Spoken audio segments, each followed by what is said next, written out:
I got something,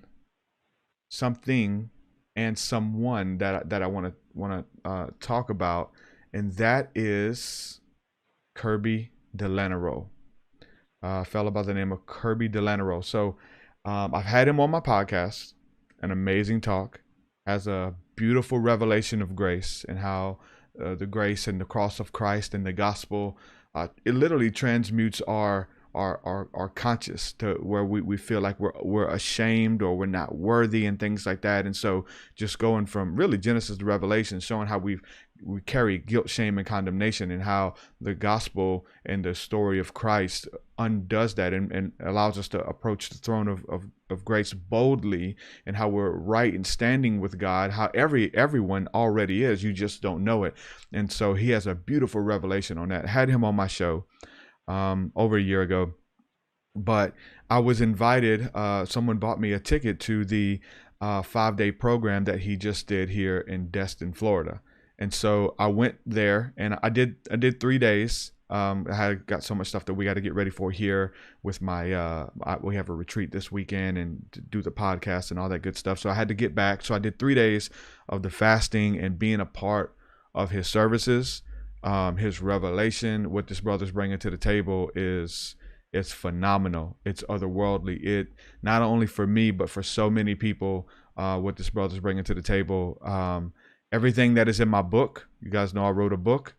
He covered almost every topic, like so much stuff that I genuinely resonate with when it comes to channeling, when it comes to getting free, or even spirits and demon spirits, and or communicating with the ancestors that are here, and energy, and how God is in everything. And this brother broke it down in a beautiful way and made it very inclusive, and using scriptures with it. So everything that I've been thinking, conversations that I've been having, he was speaking from the pulpit as he was sharing in this program for the 5-day. And man, it was so good. I resonated with his work on every level. And so I want to give a shout out to him and what he's doing, and all the brothers and sisters who are still there right now with the last 2 days of the program. Phenomenal, life-changing. So I definitely want to plug his work. He has so much that he's going on, and that has going on, and teaching and training and equipping people, and teaching beautiful meditations, and not just the spirituality, but Kirby is really big on the neuroscience behind it and the neurochemistry, how it relates to our bodies, and explaining energy healing with the body, explaining how to transmute your fears with the mind, and some beautiful things that he's developed. So I want to give a shout out to him and his community. 3 days were just amazing. The fasting, I felt amazing. 3 days of fasting. We did a juice fast, and we drank like juice once a day, and then we did a dry fast where we wouldn't have any water for like 12 to 14 hours. And man, the clarity, was amazing. Feeling in your body, passing all the toxins, and man, I want to keep it up. I don't want to let that go. I'm not even hungry. Like the hunger came from an idea that I just want to eat, and I love food, connection with food, and camaraderie with food, and all that kind of stuff. But as far as being hungry, that passed like in the first day, like just the brain telling you that you need to eat and you want to eat. And so I want to maintain that. That was so beautiful and healthy that I just feel high off of it. So good. But another experience that I had there that I want to speak about is something that ever since I became a believer, I got born again, and this was in 1998. I heard stories in the charismatic movement. Even the guy who led me to Christ, they would have these stories about what they call gold dust, and so they would just be in prayer, and people would start manifesting gold dust. Gold would just appear on their hands, on their faces, would be shining with this radiance of gold dust. And so you hear stories about that, and how the presence of God would show up, and gold stuff would start appearing on random people in services and in prayer meetings. I remember seeing videos around that time as well, 1998, where people would be in worship and they'd be singing praise in these little bitty churches, and they're just really caught up in worship and singing, and this lady was just touching her hair, this older lady, and then gold was just coming out, and they held the Bible out, and the Bible was like filled with this gold dust that had come out of this lady's hair, and it was still coming and coming and coming. But over the years, I've never experienced it. And this was, like I said, I heard about this in 1998, and I never experienced it. And I've always wanted to, so much so that I would have dreams of it. And the dreams were pretty supernatural as well. I would always wake up. I would be in prayer in a dream, and I would have gold all over me and gold on my hands, and it feels so surreal. But then you'd wake up and you look at your hands because the dream seems so real, but there was no gold there.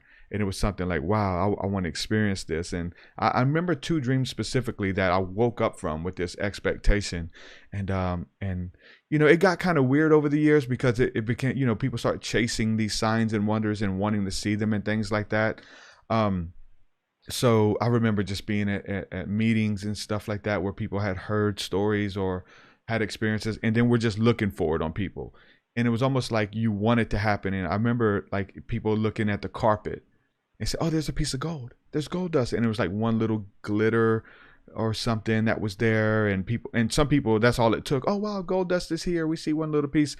And it's like, oh, okay, that's what it is. And then you look at somebody and maybe have like one little piece of gold on their hand. And that could have been from like, a moisturizer and like lotion that has glitter in it and stuff like that. So there's all of this different stuff that people want to believe so bad that we kind of trick ourselves into believing.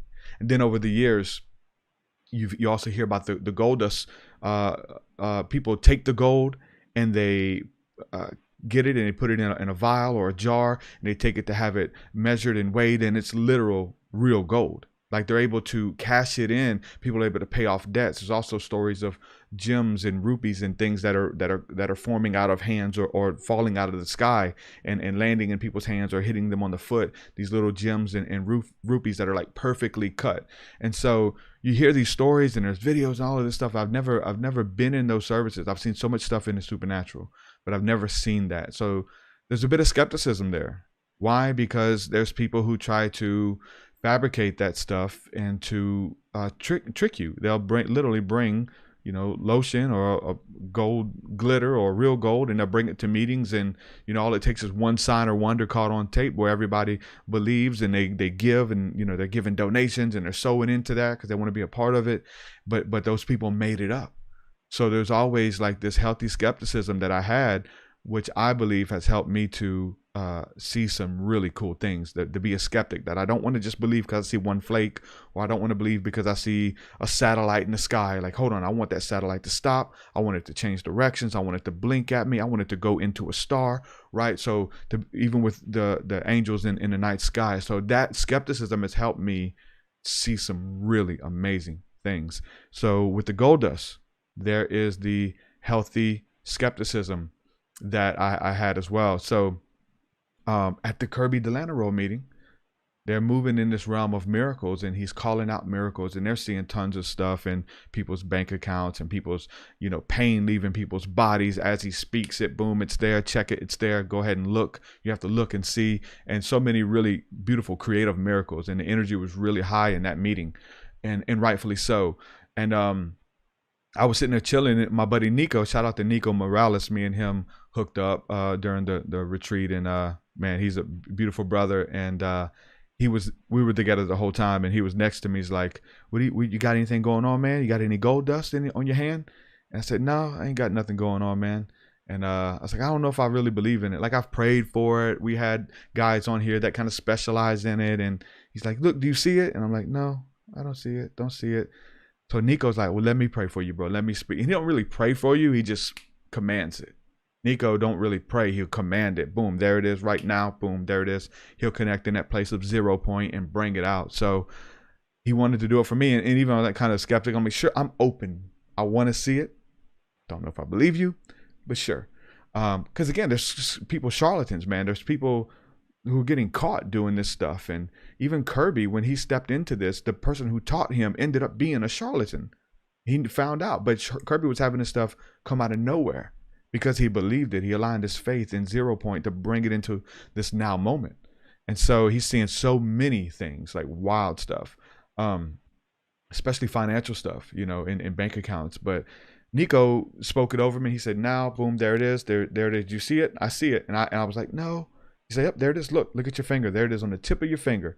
And I'm looking and okay, I see it. See the one little glitter. And then he said it's going to begin to spread. And so I'm looking at it, and then literally boom, boom, all over my hands. And I'm open, healthy skepticism. I want it though. And it's just all over my hands. Literally, my hands were covered, the palms of both hands, with this gold glitter all over my hands. Were shining, sparkling.